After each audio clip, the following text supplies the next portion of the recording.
చనిపోయిన వారు తమని ప్రేమించే వారసుల కలలోకి, తాము ప్రేమించే వారి కలలలోకి వస్తారు.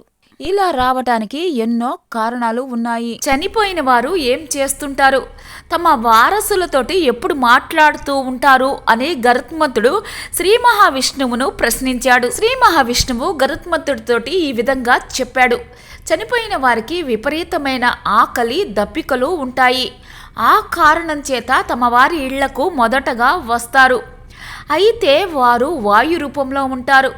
కాబట్టి నిద్రపోతున్న తమ వారసులకు వారు కొన్ని సూచనలు లేదా సంజ్ఞలు చేస్తారు. ముఖ్యంగా తమ కుమారులు, కుమార్తెలు, భార్య, బంధువులు, తమకు అన్నోదకాలు పెట్టవలసిన వారు ఎవరైతే ఉంటారో వారి దగ్గరకు ఒకరి తర్వాత ఒకరి దగ్గరకు ప్రాధాన్యత ప్రకారం వెళతారు. నిద్రపోతున్న వారికి కలలో వివిధ శకునాలు మాదిరిగా ఇస్తారు. అవే కలలు.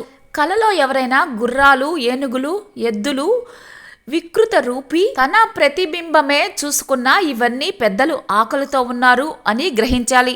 కలలో తనను కట్టిపారేసినట్లు, చనిపోయిన వారు వచ్చి అన్నం పెట్టమని కోరుతున్నా వారు ఆకలితో దప్పికతో ఉన్నట్లు గ్రహించాలి. కలలో తాను తింటున్న ఆహారాన్ని ఎవరో వచ్చి లాక్కుంటున్నా, తాగుతున్న దాన్ని లాక్కుంటున్నా పెద్దలకు ఆకలి దప్పులు కలుగుతున్నాయి అని గ్రహించాలి.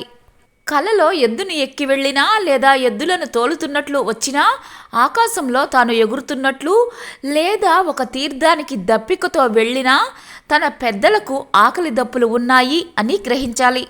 కలలో ఆవులతోటి, ఎద్దులతోటి, బ్రాహ్మణులతోటి, దేవతలతోటి, గుర్రాలతోటి, ఏనుగులతోటి, రాక్షసాదులు, ప్రేతాలతోటి బిగ్గరగా మాట్లాడుతున్నట్లు కల వచ్చినా, లేదా తన భార్య, పిల్లలు, బంధువులు, ఆత్మీయులు చనిపోయినట్లు కల వచ్చినా చనిపోయిన వారికి ఆకలి దప్పులు ఉన్నాయి అని గ్రహించాలి. కలలో తన కుమారుడు పశువులను తోలుతున్నట్లు లేదా తండ్రి, సోదరుడు, భార్య మొదలైన వారిని ఇంటి నుంచి వెళ్ళగొడుతున్నట్లు కల వచ్చినా మేలుకున్నాక పెద్దలకు కనీసం తిలతర్పణాలు విడవాలి. నల్లని ధాన్యాలు, మినుములు వంటివి బ్రాహ్మణులకు దానాన్ని ఇవ్వాలి. వేద పండితులను పిలిచి స్వయంపాకం ఇచ్చి దక్షిణతో నమస్కరించాలి. స్వయంపాకం అంటే బియ్యం, పప్పు, ఉప్పు, కూరగాయలు మొదలైనవి.